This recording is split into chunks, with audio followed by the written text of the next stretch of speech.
Welcome to the Comedy Reset Spotlight. This is the place to be if you want to hear from some of the most innovative and exciting comedy creators from around the globe.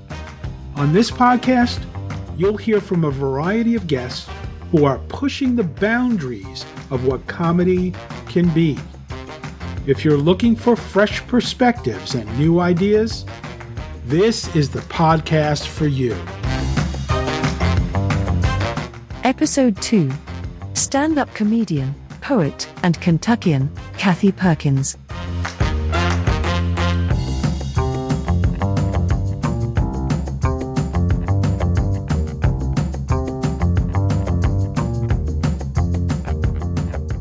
When did you first start doing stand-up comedy? I first started doing comedy back in 2016, early in the year. I took a writing class and I started performing. My teacher took me by the hand and took me to some open mics that he was hosting. Mind you, I was really afraid. I mean, I had not hung out in a bar, much less a dirty bar, in 20, well, maybe not 20 years. I don't know, in a long time. I'd had my own business, so I certainly wasn't going to hang out in dirty bars, being a business owner. I had a reputation, and it wasn't as being like the reputation I had when I was in New York, which was crazy, or being, hanging out in dirty bars. I didn't want that reputation associated with my business. So let me see, what was the question? When did I first start doing stand-up comedy? Oh, and the first time I went on stage, I was so scared. I was scared shitless. But because I was a poet, I'd been writing a lot of poetry all my life, and I read some dirty limericks.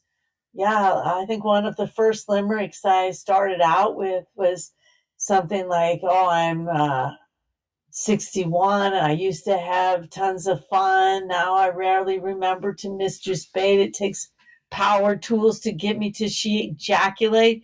But the good news is I still come. So, and that made me remember something else, but I can't remember what right at this moment. But that's when I started doing comedy. Was I actually did funny poetry first. And then I would just riff off of that because I couldn't write a joke. I didn't know how to write a joke. I mean, my teacher, Josh Filipowski, he was trying to teach us how to write jokes. It was a class I took in the beginning of 2016 on how to write stand-up comedy. I still don't know how to write it. I mean, I still can't tell a joke to save my soul, like knock, knock, who's there? If I knew who was there, I wouldn't ask who's there, right? I don't know. I'm not very funny, but I'm not supposed to say that. Right? I think I'm done, and I'm not sure how I know if I'm done or how I stop this. I see a trash can. I don't know what else I see. I guess I'll stop. Push this yellow button. That's what I'll do. What made you want to become a stand-up comedian? Nothing made me want to become a stand-up comedian. A lot of things made me want to try and find my mind, which I had lost out in a field on a farm that I used to own. I don't remember how I lost it. Well, I do remember when I lost it. I think it was in the springtime, early spring of the year, and I was riding a 2-year-old filly. I swore after I fell off of that filly, I was never going to break another female horse as a 2-year-old in the spring of the year. They tend to be a little bitchy, but that's neither here nor there. That's another one of my bad habits, is digression. So I didn't want to become a stand-up comedian. I wanted to write funny poetry, and I wanted to learn how to do something else. And I wanted to get out of the house because I was afraid to leave the house You see, I fractured my ankle at the end of 2014, like right before Thanksgiving, and I got it operated on right before Christmas. And then I didn't walk for like 6 months. And so I was afraid to leave the house. And so I decided to take a writing class at my local Carnegie Center for Literacy and Learning, where I took lots of poetry classes. And my teacher for comedy, Josh Filipowski, he actually dragged me out. Well, he didn't drag me, not literally by the hair or anything, but he encouraged me to go to open mics. And once I got a microphone in my hand, and I actually read poetry. I mean, I read funny limericks, like, I'm 61. I used to be tons of fun when I was young, something like that. Now I can't remember to Mistress Bait. It takes power tools to get me to ejaculate, but the good news is I still come. But that's just how I started. I would read poetry because I couldn't remember shit. I could barely remember my name. And I couldn't go to these bars. I couldn't climb up and down steps because I'd had another head injury. Maybe I didn't tell you about the first one, but it doesn't matter. I had another head banger at the end of 2013. And the first one really messed up my vision and how my brain and my eyes saw together. So then I decided after that first time in that really dingy dive bar that I would continue trying. And I've really progressed, although I personally think I've degressed, but I progressed mentally. But that's it. That's my answer. Who were some of your influences? My influences, that's what the question is. Who were some of my influences? My greatest influence would be my first and only, my first, certainly not only, because now Rob Chaffee is considered a comedy mentor, but my first comedy writing teacher and mentor, Josh Filipowski, I would have to say, is my biggest influence for attempting to do comedy. And I always love to watch comedic things. I just abhor watching murder graphic. I don't like graphic things. I'm not real big in sci-fi, although I loved, what was that, The Twilight Zone? But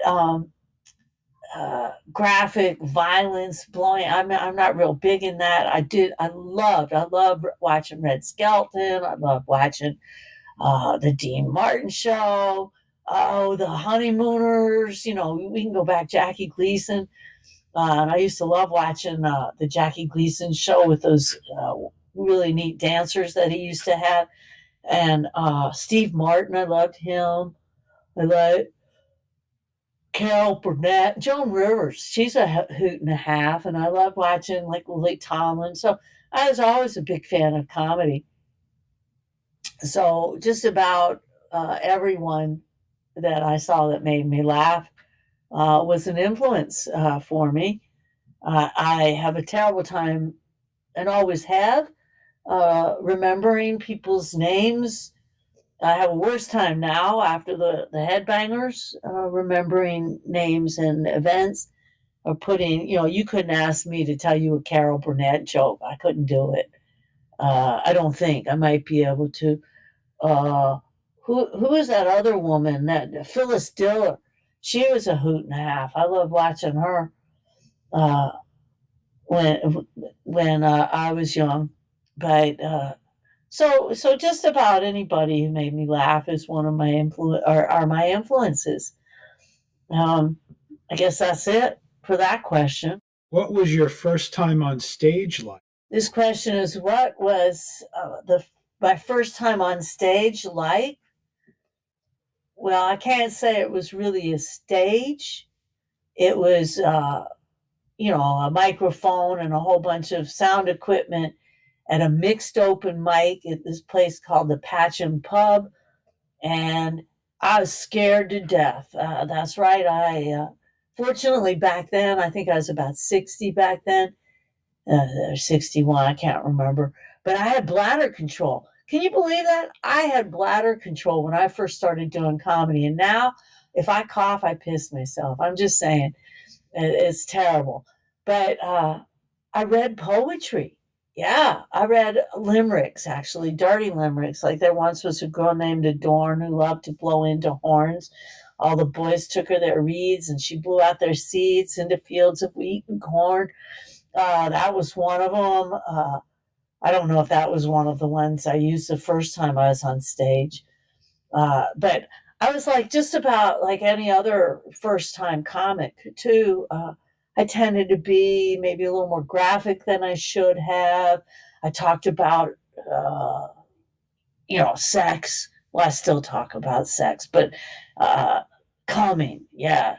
Uh, well, like men do, but I hardly ever, I still don't talk about feces, not my own, that is. But I do talk about pee, but I didn't back then.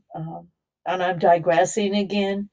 So I guess uh, the gist of this question and the answer is that I was scared to death, and I still get scared. I get nervous, and I used to try to over prepare, like memorize, and I would listen and listen and listen to tapes of things that I thought I would want to talk about and be jokes. And then I get on stage and it just all went south. It just disappeared from my brain. The limericks. And I could usually remember one or two limericks, and then the rest would disappear from my head. But shit still disappears from my head. I'm just saying. And I guess that's enough for this answer. What's your favorite joke? Well, this question is, what's my favorite joke? And my favorite joke is, I don't have favorites. My favorite is what I can remember. And one of my old time favorites is a joke, not that I wrote, I don't know who wrote it, is about the man who talked real funny. Now, that probably isn't too politically correct, but that's one of my favorite jokes.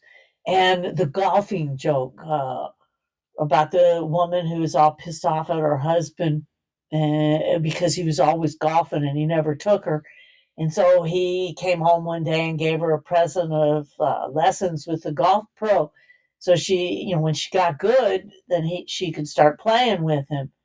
And that's one of my favorite jokes, where the golf pro has given her first lesson. I'm not going to tell it to you here because you may not, it might be considered inappropriate, but a lot of my jokes are inappropriate. In fact, I've been told that I'm inappropriate. That's right. I underwent this training for one of the first jobs that I ever had in my life, where I wasn't self-employed, and I had to do an application and train for one of those kind of jobs. They made me undergo this implicit and unconscious bias training. That's what it was.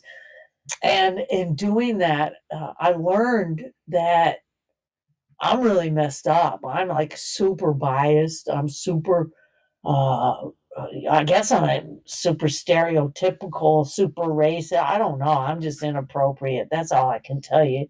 So I'm not telling you the joke. But I do like the man who talked real funny. Oh, I also like the joke, the punchline. The punchline is, if your mama's squirrel had climbed as many poles and cracked as many nuts as mine, it would look like mine too.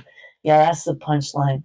Now, my own jokes, I don't know. Like I said, the ones I can remember, I think, my husband and I are a perfect match.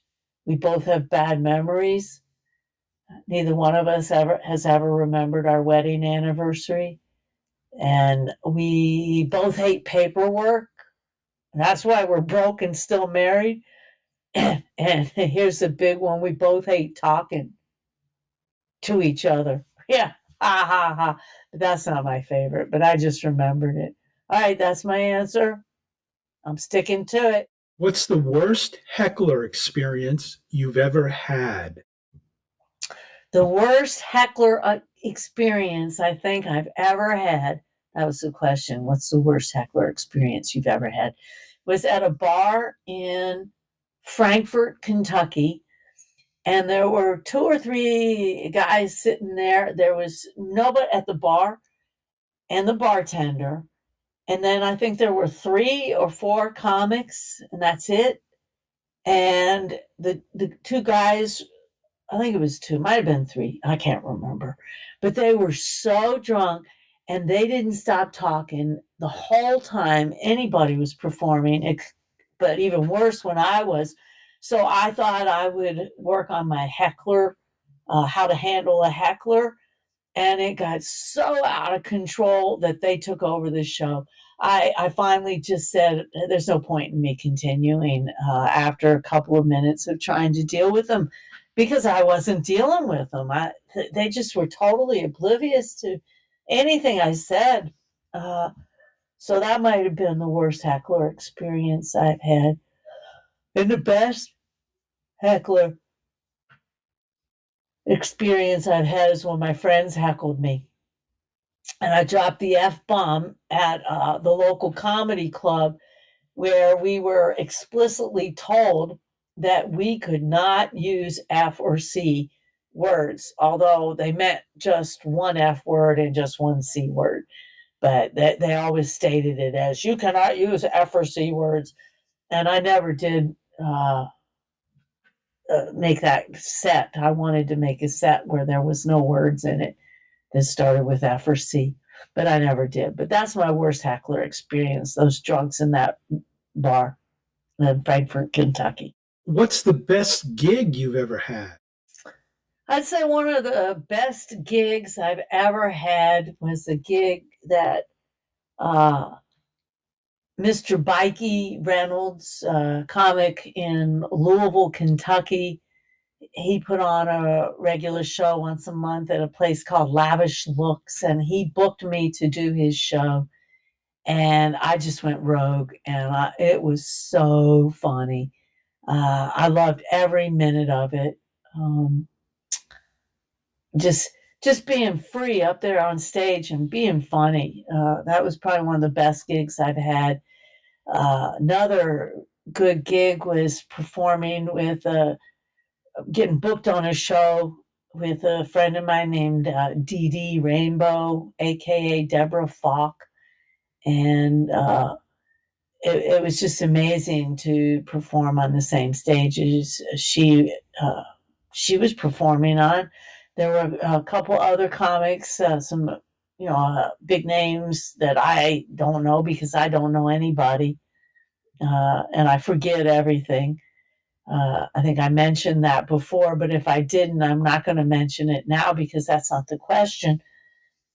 But that's probably the best gig I ever had.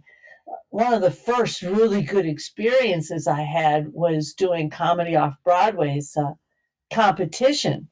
Uh, and we only had 3 minutes in the first round, and I made it to the second round.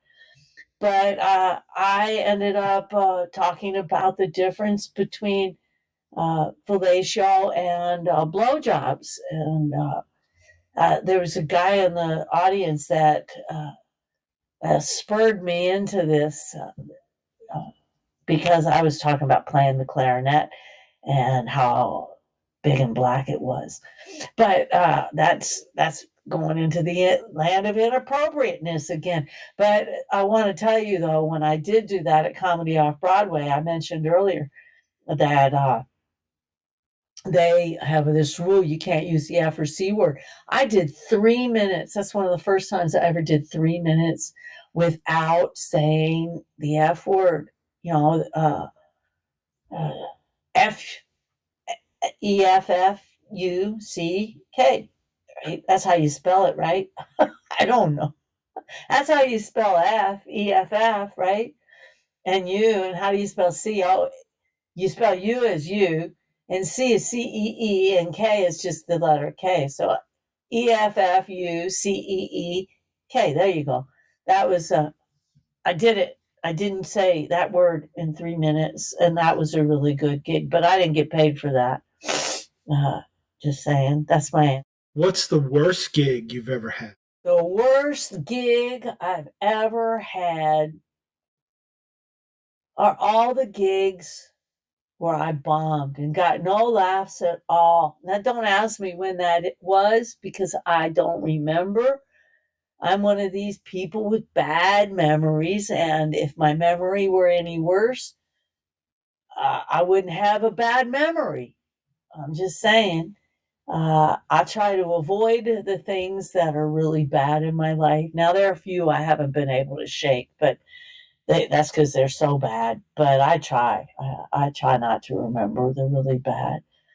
But I've had a lot of gigs where, uh, and gigs. I'm assuming you mean open mics as well as anything I was booked to do. Uh, Not paid, but booked. But I've bombed a lot at open mics. And just this year, I got a new pair of glasses, and I bought them because I thought they were really fly. I was trying to step out of my comfort zone, and so I bought these bright red rim glasses, and I decided I was going to wear them for an open mic at Louisville Comedy Club called Planet of the Tapes, and I love that place. I really love performing there. But I'd also been in a lot of pain, and so I ate a little more of an edible than I should have. And I got there maybe an hour earlier than I should have because I'm prone to doing that ever since my first head injury is showing up on the wrong days or at the wrong time. And they were showing this John Candy, and I didn't know that. Someone had to tell me that at the Planet of the Tapes movie when I walked in, and apparently I was just high enough to go into some jaw-dropping zone and watching this movie where they were mud wrestling and rolling around about half-ass naked, and uh, I was watching that, and so I got all focused on that, and I had these new glasses on, and like I said, I'd done a little more of an edible than I should have, and I got on stage, and I was just, I was terrible. But it turns out, and I knew this, I was just trying to get used to these glasses, but it turns out that the prescription was wrong, so that didn't help either, because maybe I hadn't done too much of an edible. Maybe it was just my glasses that were messing me up because that can happen, just in case you didn't know that. How do you deal with stage fright? This question is, how do I deal with stage fright? And I just deal with it like I do with everything else. I deal with it. I pee before I go on stage and hope I don't laugh too much while I'm on stage. Uh, I try not to drink because that really messes up my memory, or I try not to drink more than one drink before I perform. And sometimes I make it worse by over preparing, like running over and over and over and over and over a set that I think would be really good for the crowd that night. But that never works. It makes me more nervous because I'm afraid I won't remember it. What I just went over and over and over and over and over again. And the worst thing is, I don't remember it. And yet I stress myself out trying to remember it. And then I get on stage and look at somebody and everything just goes out the door. So I've found that I'm better off uh, not over preparing, and I'm better off being sober or soberish um, when and that way I don't have stage fright. I guess. I don't know. What was the most unexpected response you've ever gotten to one of your jokes? Well, I'm not quite sure to how to answer some of these questions, and it says to do the best as possible. and avoid giving yes or no. But this question is, what was the most unexpected response I've ever gotten to one of my jokes? And I would have to say that for me, the most unexpected response I've gotten to anything I've ever done is laughter. I never expect people to laugh or enjoy me. I don't expect it. Um, so for me, that's very unexpected. Is being welcomed by people who, having them tell me when I get off stage that I was funny, or that was a good set. I mean, and what's really unexpected is if you feel like they're sincere. I mean, that's really unexpected. I mean, that, after, how many years of doing comedy, I started in 16, so we're going on 6 years, that people are actually being sincere when they say good set. That's unexpected. Sincerity, right?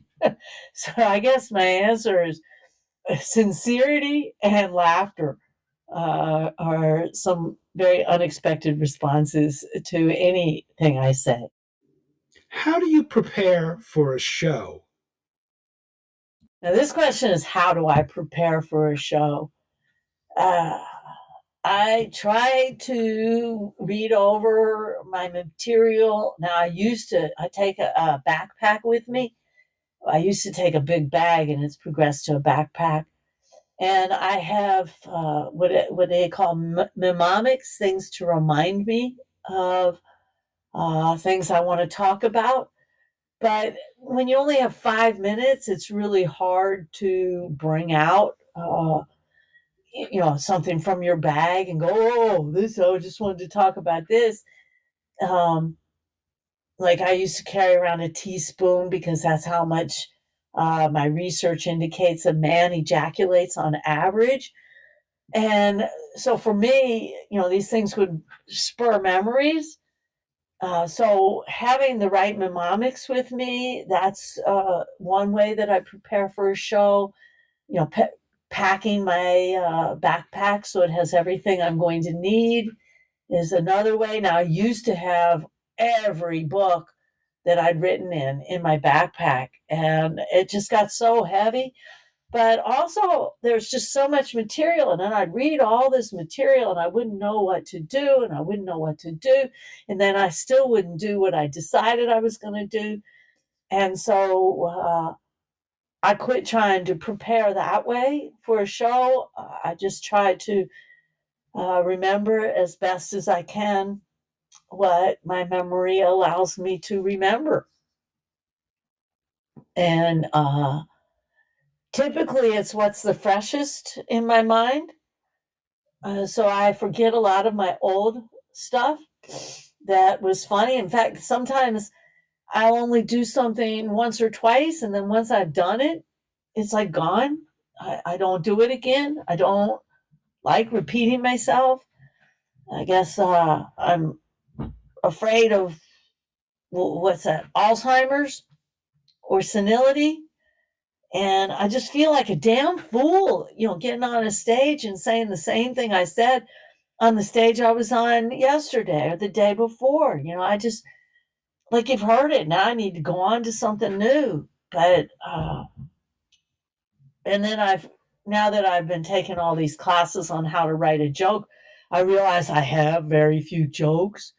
So when I get up and talk about peacocks and how it's peacock breeding season, which I love talking about how male peacocks are the epitome of a drag queen. I think it is just amazing how well dressed a male peacock is. But I have no punchline for that joke, none whatsoever. So is that a joke, or is that just me ranting about peacocks? Uh, so I don't do that anymore, although I got a lot of laughs doing my peacock imitation. I'm just saying. But so how do I prepare for a show? I try not to drink too much. I try not to do too many edibles. And I try to remember something. What's the best advice you've ever been given about stand-up comedy? Now, this question, what's the best advice you've ever been given about stand-up comedy? Be funny. Be yourself. Be funny. Have fun. I guess those are all advice that a lot of people have told me. But I don't know if it's the best advice I've ever gotten. I mean, the best advice I think I ever got was from a racetracker, a trainer who told me never to go to the front side of a racetrack dressed like I worked on the back side. So I took that as that, dress for the job you want, not the job you have kind of thing. And when I perform on stage, I tend to overdress. And sometimes that really pisses me off. I mean, I wish someone would have told me, don't wear a bra when you do stand up, because I have worn a bra so many times and it hadn't helped me be any funnier. I just want to tell you that. It's never helped me be funnier. In fact, I think that there are a lot more men that should be wearing bras and cups. I mean, I think someone should give them that advice, just saying, about stand up. But yeah, just be funny. That's the best advice. What's the worst advice you've ever been given about stand-up comedy? Well, here's the opposite of the previous question. The worst advice I've ever been given about stand up. And I would have to say, memorizing everything. And then having it sound like you're not memorizing it. And I don't know how you can do that, because every comedian that I see locally, it feels like they're memorizing. Now, some of the best comedians I've ever seen, you couldn't tell they had this memorized or written down. But I think that being able to take the concept, the premise, and have the punchline, but have everything that goes in between be flow freer than rote memorization would be better advice than memorize. I mean, how in the hell can someone with no effing memory memorize shit? Now, that's bad advice for life and life in general. I mean, I can barely I barely have in my memory how to walk down steps. I don't know whether to go toe first or heel first. And needless to say, I have a difficult time walking down steps, but I have a difficult time doing a lot of things because my brain doesn't memorize shit the way it should, like how muscles move and how I should do things. So the worst advice I've ever been given about stand-up comedy is to memorize shit, because I got no memory. What would you say is the biggest misconception about stand-up comedy? For me, the biggest misconception about stand-up comedy is that it's easy to be funny. Although it is easy to be funny, it's not easy to stand up on stage and be funny minute to minute to minute to minute, or second to second to second to second. That's not easy. And that would be, and I don't know if that's a misconception. I don't know if people think that. I don't talk to people too much, so I don't know what their misconceptions are. I know people have lots of misconceptions. They think poetry is easy. Well, it's not. They think, writing a book, writing a book of poetry is easy. Well, it's not. Writing anything, it's easy to write. It's not easy to write eloquently. It's not easy to write in a funny way, in a lyrical way. It's, hell, for me, a misconception that I used to have was that walking was easy. Well, it isn't. Not when you lose your mind due to a head injury. Even walking and breathing. Yeah, it used to be hard for me, closer to when I had my first head injury. It was hard for me to eat or drink and breathe. I mean, I didn't know how to do them together, so I was choking all the time because my mind didn't know when to breathe. I figured when I opened my mouth, I took in air and I take in food at the same time. So there are lots of misconceptions, but about stand-up, that it's easy. Yeah, because it's not easy. It's not easy to be funny. Oh, and that stand-up comedians make money? Yeah, that's a big misconception. Most of them don't. But that's it. That's my answer.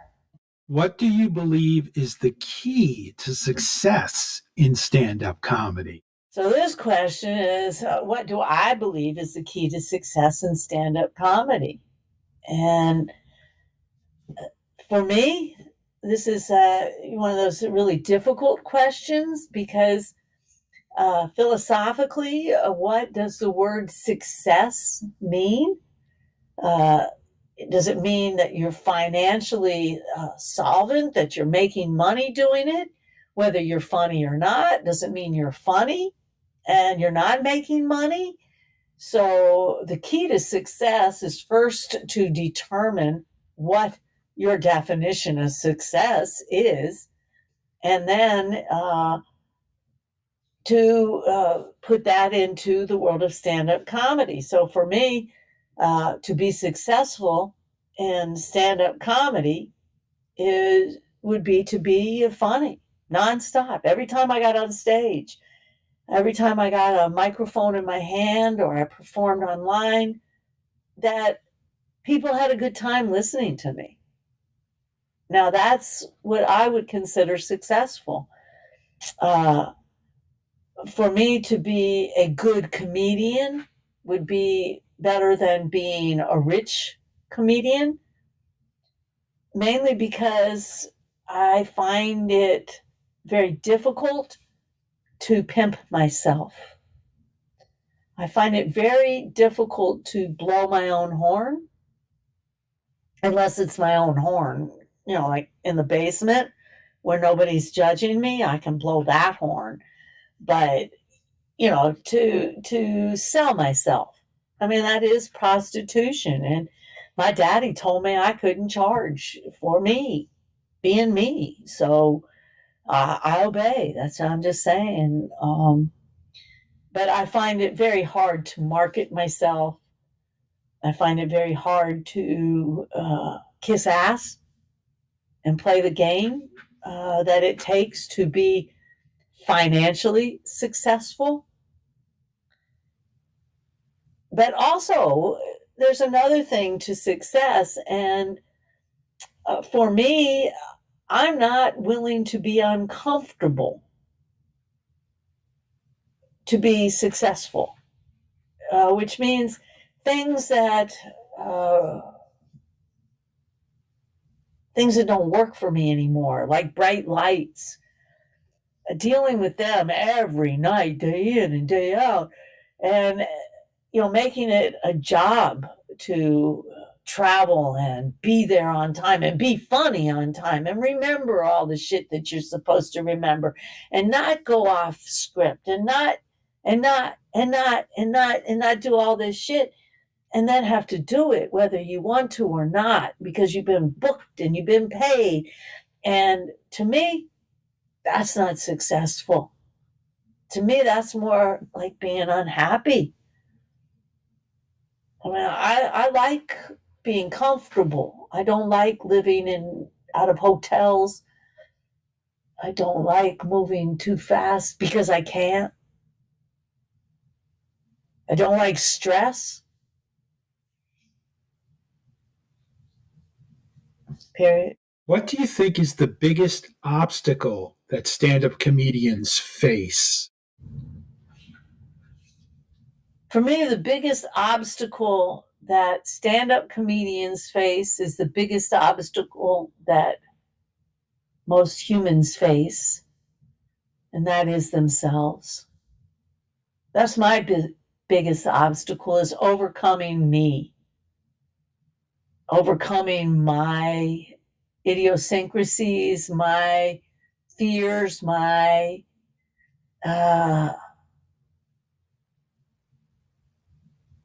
I forgot what I was going to say. So that's one of the biggest obstacles I think stand-up comedians face. The local comedians, I think they face the big obstacle of, growing and how they want to live their life while pursuing a career in stand-up comedy. And I don't want to pursue a career in stand-up comedy. I'm 67 years old. I want to make enough money to contribute to my family. I mean, my husband works hard. He made his bed. I mean, he told me I couldn't do what he's doing now, and I finally gave up the battle and said, "Here, you don't think I can do it? You do it." And I had done it just fine for years, but now that I've had the head injury and broken my body, and had the other head injury and broken my body, and started not working, although I do have part-time jobs, I I don't care, if I'm going to be a big name comic. For me, that I'm not jumping that into that hoop. I'm not I'm not jumping through any flame of fire. That's for damn sure. To be someone funny. But yeah, I mean, there's so many obstacles. The biggest, I guess the biggest is overcoming your own shortcomings, and not being afraid. I mean, that's the biggest obstacle that humans have in life, is not being afraid to try, not being afraid to get out there and do it. What do you think sets stand-up comedy apart from other forms of comedy? These questions are getting harder and harder and harder, and I have been doing this too long. I'm starting to lose my focus. I hear this question is, what do I think sets stand-up comedy apart from other forms of comedy? And I'd have to say that you're standing up there on a stage alone. That sets it apart. I mean, doing improv, you can feed off of each other. Sitcom, you feed off of each other. So I guess that's one thing that sets stand-up comedy apart from other forms of comedy, is that you're standing up there on a stage all by yourself. Unless you have, like that one person, didn't she, the comic, she had a wax or a clone figure, a robotic figure of herself that she got to perform with. I could handle that. I mean, I like my props. I'm a prop comic. Does that make me a stand-up comic? I don't know. I mean, I'm standing up there by myself, but I'd like more time and more freedom, that's for sure. I think that's my answer for this one. What are the benefits of stand-up comedy? Well, and again, another difficult question. What are the benefits of stand-up? Well, from what I can tell, there's no medical, there's no 501c or whatever it is, no retirement plan. What are the benefits of stand-up? Laughter. Come on. Facing your fears, doing something that other people are afraid to do, giving you self-confidence. That's a benefit. There you go. That's a benefit.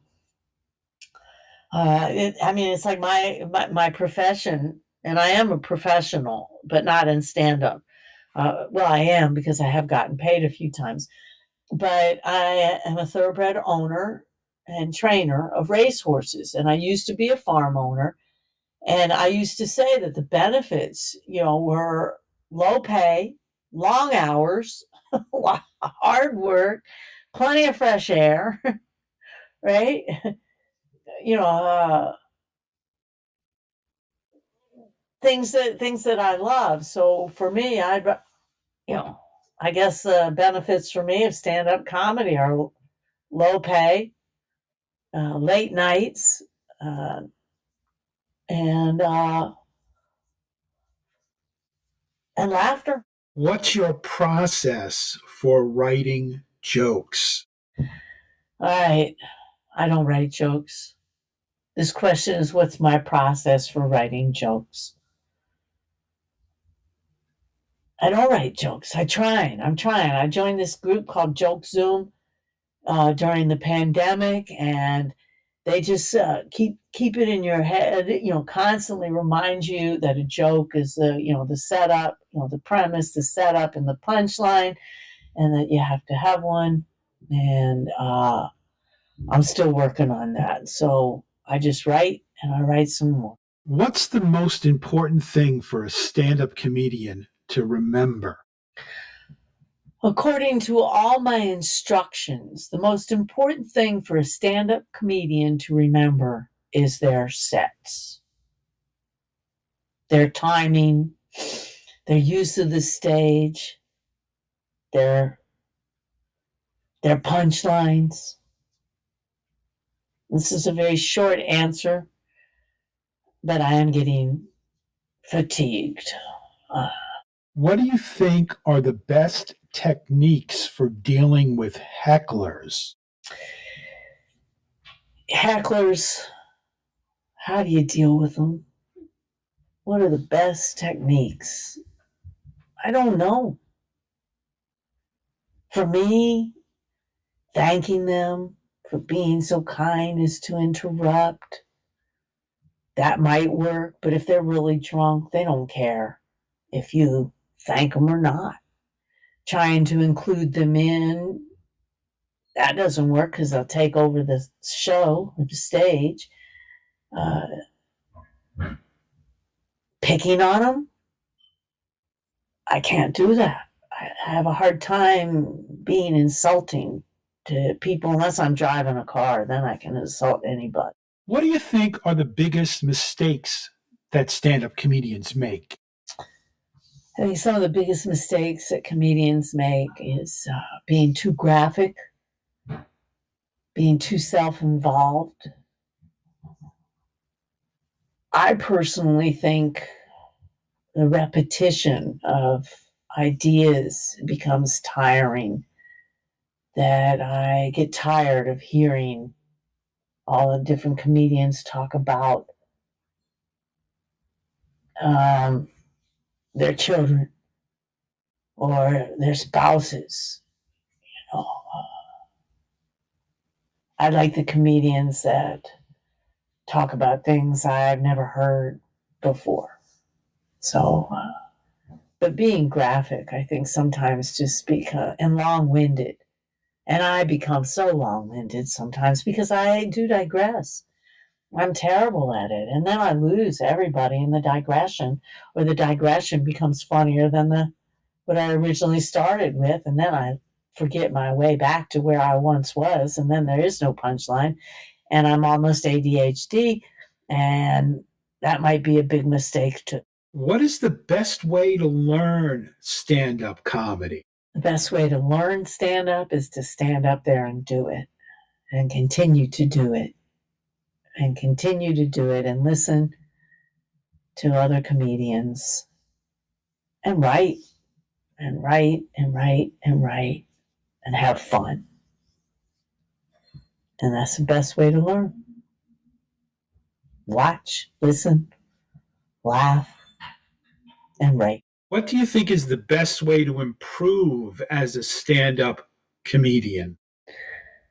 For me, improving my comedy would require me to devote more time to actually performing and getting things more set in my mind. More time on stage would help me improve. Performing in front of people instead of just other comedians, and having a community of comedians that are willing to talk to you and encourage you and give you some feedback, and to write and write and write some more. What has stand-up comedy taught you about yourself? Stand-up comedy has taught me about myself that I can do things I'm afraid of doing. It's taught me that making people laugh is all right. It's okay. Having people laugh at me or about me is okay.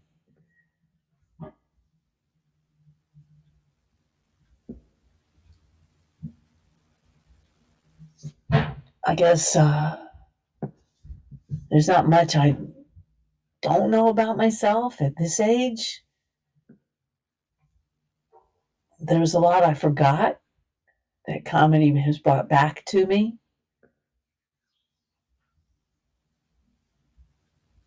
About myself. But I don't know. Now my husband's home, so talking to this computer seems ridiculous. And, he's home earlier than normal. But this has been over an hour that I've been doing this. So now I'm kind of frustrated that it's taking so long. So what has comedy stand-up taught me about myself is that I should be less long-winded than I am. What motivates you to keep performing stand-up comedy? These questions, what motivates me to keep performing stand-up, and I would have to say that I'm motivated to continue writing poetry more than I am to performing stand-up, but because I am so prone to isolating myself, and that I need to get out and experience life in order to be a good poet and in order to be a good stand-up comedian. So I'm motivated by the fact that I want to be better at both stand-up and poetry and writing.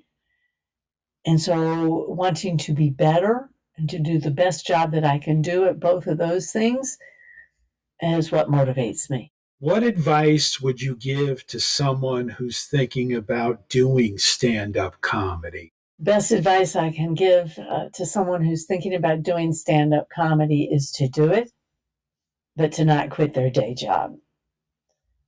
And to find something else that they are passionate about and to do both. Use one for making money and the other for learning, and that when the balance shifts so that stand-up comedy becomes more fun, when they're good at it, people are asking them to perform, or they're getting into that marketing and selling themselves, that then they can bank on doing stand-up comedy. But I would have to say, to be able to support yourself, doing something else is more important if you're going to do stand-up comedy until you get good at doing it. Is there anything you'd like to add that we did not cover?